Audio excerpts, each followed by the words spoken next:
Hi my dear legend families, welcome to RS unique family. So మన ఛానల్ని first time చూస్తున్నట్టయితే కనుక please subscribe చేయండి.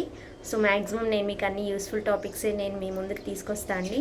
సో ఈరోజు యూస్ఫుల్ టాపిక్ అండ్ మా ఇంట్లో ఎక్స్పీరియన్స్ జరిగిన టాపిక్ నేను మీకు షేర్ చేద్దాం అనుకుంటున్నాను. సో దట్ మీకు కూడా ఎవరికైనా సరే ఈ ప్రాబ్లం నుంచి ఫేస్ చేసే వాళ్ళకి కొంచెమైనా క్యూర్ అవుద్దని నేను ఆశిస్తున్నానండి. సో టాపిక్ ఏంటంటే డయాబెటీస్ అండి. ఈ జనరేషన్లో డయాబెటీస్ లేని మనుషులే లేరు. మ్యాక్సిమం ప్రతి ఇంట్లో డయాబెటీస్ పేషెంట్స్ ఉన్నారు. బట్ ఇది ఎందుకు వస్తుంది అదన్నీ మనకి తెలుసు, బట్ మనం ఫాలో అవ్వలేకపోతున్నాం. సో మా ఇంట్లో ఇన్స్టెంట్గా జరిగిన ఒక్క రెమెడీ చాలా తేడాను తీసుకొచ్చిందండి. కాబట్టి అది మీకు హెల్ప్ అవుద్దని నేను ఈ వీడియో తీస్తున్నాను. సో యాక్చువల్గా ఏం జరిగిందంటే మా మామయ్య గారికి 570 వరకు షుగర్ వెళ్ళిందండి. అండ్ డాక్టర్ చెప్పారు అర్జెంటుగా అడ్మిట్ అవ్వాలి హాస్పిటల్లో, అండ్ గ్లూకోజ్ బాటిల్స్ ఎక్కించాలి, అండ్ మోర్ ఓవర్ ఇన్సులిన్ కూడా మీకు ఇవ్వాల్సి ఉంటుంది రోజుట్లాగా ట్యాబ్లెట్స్ కాకుండా అని చెప్పారండి. బట్ అది మిరాకిల్ అండి. అసలు ఒక 1 వీక్ ఆర్ 10 days టైం ఇవ్వండి డాక్టర్, నేను డైట్ కంట్రోల్ చేసుకుంటాను, లిస్ట్ రాసి ఇవ్వండి ఎలా చేయాలో ఏంటో, ఫర్దర్గా కూడా అంతే ఉంటే కనుక అప్పుడు నేను వచ్చి అడ్మిట్ అవుతాను అని చెప్పారనమాట.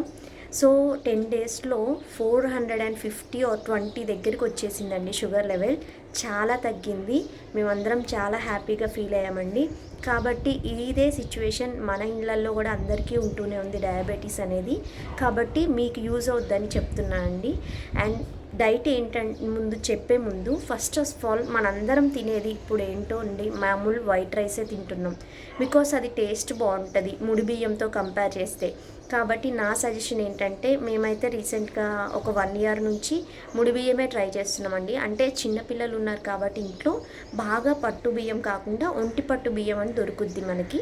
సూపర్ మార్కెట్స్లో అయినా ఎక్కడైనా సరే మీకు దొరుకుద్దండి. సో ఒంటిపట్టు బియ్యం అయితే కొంచెం మరీ ఈ వైట్ రైస్ అంత కాదు, కానీ ప్లస్ ముడి బియ్యం అచ్చు ముడి బియ్యం అంతా ఉండదు. సో యావరేజ్గా ఉంటుంది, మనం తినలేస్తామండి. మనం తినే ఒక్క వైట్ రైస్, ఒక పూట తినే వైట్ రైస్ 6 days వరకు ఉంటూ మన గ్లూకోజ్ లెవెల్స్ని ఇంక్రీజ్ చేస్తూ ఉంటుందంటండి. ఫర్ దట్ అది మనకి షుగర్ లెవెల్స్ ఇంక్రీజ్ చేయడానికి మనకి దారి తీస్తుంది. కాబట్టి మన ఒక్క పూటదే ఇంత 6 days వరకు ఉంటుంది అంటే మన లైఫ్ లాంగ్ వైట్ రైస్ తింటూ ఉంటే ఎంత తేడా ఉంటుంది చెప్పండి. షుగర్ వచ్చిన తర్వాత మనం డైట్ని కంట్రోల్ చేయడం బెటరా, ముందే మనం క్యూర్ చేసుకోవడం బెటరా, ఒకసారి ఆలోచించండి. కాబట్టి ఇప్పటి నుంచే మీరు కొంచెం ముడి బియ్యం తినడానికి ట్రై చేస్తూ ఉండండి. అండ్ ప్యారలల్గా మేము ఎలా అయితే డైట్ ఫాలో చేస్తున్నామో నేను మీకు చెప్తా అండి. ఫస్ట్ ఆఫ్ ఆల్ మేము ఏం చేస్తున్నామంటే, బికాస్ కంపల్సరీ 4 fathersకి ఉంది అంటే మనకు వచ్చే ఛాన్స్ ఉంటుందన్న భయం మనందరికీ ఉంటుంది కదా. కాబట్టి మా హస్బెండ్ ఏం చేస్తున్నారంటే ఒంటిపట్టు బియ్యం తీసుకొస్తున్నారు. సో దట్ అదే టైంలో ప్యారలల్గా మార్నింగ్ నేను అవి నానబెట్టాలండి 2-3 hours. At the same time అదే టైంలో మిల్లెట్స్ అంటే మనందరికీ తెలుసు కదండి, కొర్రలు, సామలు, సజ్జలు, ఊదలు, వీటన్నిటిని మిల్లెట్స్ అంటారు. వీటి వల్ల ఎంత బెనిఫిట్స్ ఉన్నాయో మన ఏన్షియంట్ డేస్ నుంచి మనందరికీ తెలుసు. బట్ మనం ఫాలో అవ్వలేదు అప్పట్లో. మళ్ళీ ఇప్పుడు అందరికీ దానివల్ల యూసెస్ తెలుస్తూ ఇప్పుడు ఫాలో అవుతున్నాం. అండ్ సో దట్ ఆ మిల్లెట్స్ ఇంతకుముందు 70 rupees ఉండేవి, ఇప్పుడు మనకి 120 rupees అలా వరకు పెరిగిపోయింది కాస్ట్. అంటే ఆలోచించండి. అవి మనం చాలామంది యూజ్ చేస్తున్నారు కదా, అండ్ బెనిఫిట్స్ కూడా బాగా తెలిసాయి. కాబట్టి ఇంకెందుకు ఆలస్యం, మీరు కూడా ట్రై చేయండి. మేము ఏం చేస్తున్నామంటే మార్నింగ్ 3 hours టిఫిన్ తర్వాత వెంటనే ఇంకా మనకి 2 or 3 hours గ్యాప్ లంచ్కుంటుంది కదా. సో దట్ అప్పుడే ఈ ముడిపట్టు బియ్యం, ఒంటిపట్టు బియ్యం అండ్ మిల్లెట్స్లో ఏదో ఒక రకం, రోజుకో రకం చిన్న టీ గ్లాస్ నానబోస్తున్నా అండి. ఒక గ్లాస్కి 2 glasses మనం మెజర్మెంట్ తీసుకోవాలన్నమాట. 2 glasses ఆఫ్ వాటర్ని యాడ్ చేయాలి.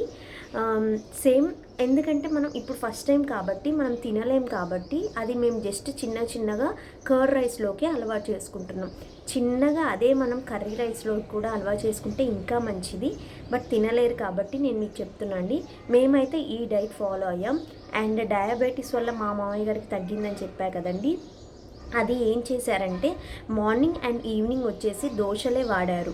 ఆ దోశలు కూడా ఎలా అంటే మీకు జొన్నలు, శనగలు అలాంటివే ఉంటాయి కదండి, కందులు అలాంటివి అన్నీ కొన్ని కొన్నిగా నానబోసి అవి దోశ పిండిగా పట్టుకోండి. ఒక 2 days వరకు ఉంటుందండి. సో దట్ ఆ 10 days డైట్ మాత్రం కంపల్సరీగా ఫాలో అయ్యారు. చాలా వరకు తేడా తీసుకొచ్చింది. కాబట్టి ఇప్పుడు 300కి కూడా వచ్చింది. అప్పుడు వెంటనే 400లో ఉన్నది ఇప్పుడు 300కి వచ్చేసిందండి.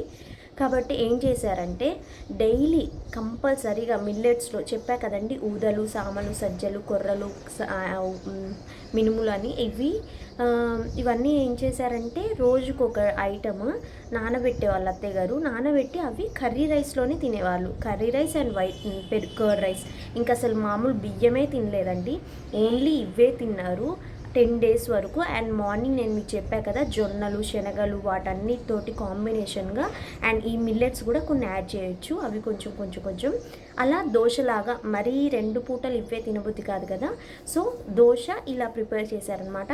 10 daysలో చాలా తేడా వచ్చింది. మనం వాడే ఈ మిల్లెట్స్ ప్రతి ఒక్క దాని వల్ల చాలా యూజెస్ ఉన్నాయండి. మన యాంటీబయాటిక్ లాగా యూజ్ చేస్తాయి అండ్ హెమోగ్లోబిన్ లెవెల్స్ని పెరుగుతాయి. అసలు 1-2 ఏంటండి, ఈ మిల్లెట్స్ వల్ల మనకి చాలా బెనిఫిట్స్ ఉన్నాయని మనందరికీ తెలుసు. ఇప్పుడు అందరూ కూడా చెప్తున్న మాటే. బట్ మనకు తినాలంటే అవి తినబుద్ధి కాదు. బికాస్ మనం చిన్నప్పటి నుంచి మనం స్పూన్ ఫీడింగ్ ఎలా జరిగిందంటే నార్మల్ రైస్ తోటి తిని అలవాటైపోయింది మన డైజెస్టివ్ సిస్టమ్ అండ్ మన టంగ్కి కూడా అలవాటైపోయి మనం తినలేము. బట్ ఇది ఒక్కసారి చెప్పినట్టుగా ఒక్కసారి మీరు ఫాలో అవ్వండి, చేంజ్ డెఫినెట్గా మీరు చూస్తారు. ఎందుకంటే మా ఇంట్లో జరిగింది కదా, మీకు కూడా కొంతమందికైనా యూజ్ అవుద్దనే నేను మీకు ఇది సజెస్ట్ చేయాలని వచ్చా అండి. 10 days మిల్లెట్స్ తోటే రైస్ తిన్నారు అండ్ సేమ్ టైం ఇప్పుడు మీరు మరీ అలా తినలేరు కాబట్టి ఇప్పుడు మేము ఫాలో అవుతున్నట్టు ఒంటిపట్టు బియ్యము నానబెట్టే టైంలోనే మిల్లెట్స్ రోజుకు రకం ఏదో రకం కొంచెం చిన్న గ్లాస్లో, ఆ చిన్న గ్లాస్ కొంచెం కర్డ్ రైస్లో తినండి. చిన్నగా అదే అలవాటు చేసుకుంటూ కొంచెం క్వాంటిటీ పెంచడానికి ట్రై చేయండి. డెఫినెట్గా మన బాడీలో చేంజ్ చూస్తామండి. అండ్ మోర్ ఓవర్ ఈ మిల్లెట్స్ వల్ల ఏమంటారు, ఇప్పుడు మనకి డెలివరీ అయిన పేషెంట్స్ అయినా సరే, లేదు అంటే ఆర్ ప్రెగ్నెన్సీకి కన్సీవ్ అయిన వాళ్ళైనా సరే పేషెంట్స్ అయినా సరే ఇద్దరికీ చాలా మంచిది. అండ్ మోర్ ఓవర్ మనందరికీ లేడీస్కి బ్యాక్ బోన్ పెయిన్ వస్తుంది కదా, సో ఆ బ్యాక్ బోన్ పెయిన్ కూడా చాలా వరకు తగ్గే ఛాన్స్ ఉంటుందండి ఈ మిల్లెట్స్ వల్ల. ఇంత యూజెస్ ఉండకపోతే ఒక ఇయర్నే మిల్లెట్స్ ఇయర్గా పెట్టరు కదండి. 2023ని మనం మిల్లెట్స్ ఇయర్ అని పిలిచాము కదా, సో అన్ని బెనిఫిట్స్ ఉన్నాయి కాబట్టి మన గవర్నమెంట్ కూడా చేంజ్ చేసింది కదండి నేమ్ని. సో మనం ఎందుకు ఆ మిల్లెట్స్ని ట్రై చేయకూడదు చెప్పండి. అండ్ మోర్ ఓవర్ వాటితో మీరు అన్నం తినడం ఇష్టం లేకపోతే మన గోధుమ రవ్వ, బొంబాయి రవ్వ ఎలా చేసుకుంటామో సేమ్ అలాగే ఉప్మా కూడా చేసుకోవచ్చు morning time or night time. And more over main మనం గుర్తుంచుకోవాల్సిన విషయం, మన ఈ బిజీ షెడ్యూల్స్లో మనం తినలేకపోతున్నాం. కానీ ఇంతకు ముందు 5-6 కల్లా పని చేసుకొని వచ్చేవాళ్ళు, 7 కల్లా తిని పనుకునేవాళ్ళు. అలా 7-7:30 కల్లా తింటే మాత్రం బాడీలో చాలా చేంజ్ ఉంటుందండి. బట్ మనకి ఇప్పుడు అంటే కుదరదు కాబట్టి కొంచెం వీలైనంత వరకు తొందరగా తినడానికి ట్రై చేయండి. అండ్ డెఫినెట్గా మీ డైట్లో మిల్లెట్స్ని యాడ్ చేసుకోండి, మీకు డెఫినెట్గా యూజ్ అవుద్దని నేను ఆశిస్తున్నాను. సో నా వీడియోని లాస్ట్ వరకు చూసిన ప్రతి ఒక్కరికి thank you so much. And last videos చూడని వాళ్ళు ఎవరైనా ఉంటే కూడా చూడండి. Thanks for watching my video. Subscribe to my channel. Thank you.